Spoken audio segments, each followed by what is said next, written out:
Hi folks, today I want to show you how to mount our acid console analog synthesizer stand to the Behringer TD-3 and RD-6, which have the same cases, so you can use this stand for two TD-3 or two RD-6, which is a bit untypical, I think. Now we made the acid console with the analog drum machine and the TD-3, which are very nice knockoff clones from the original Roland TB-303 and TR-606.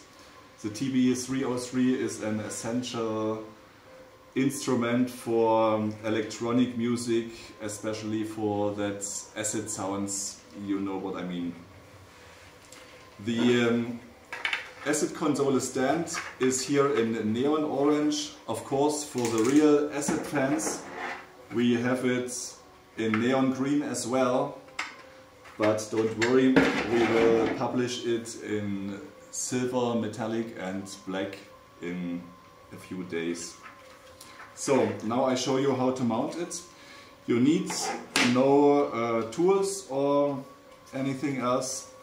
It's just to put it into the underfloor, which has 15 degrees angle, and the upper floor, which has 60 degrees working angle. To make it a bit easier, you can just lay it on the side and put the instrument into. You see, it fits very nice. And the other side.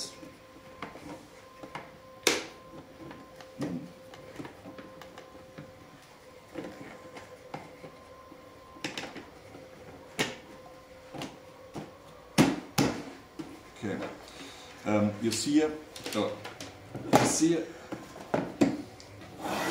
that looks very much nicer. This is the acid console, I named it so.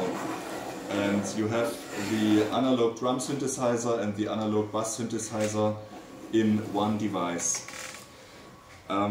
Yes, and it sounds like that.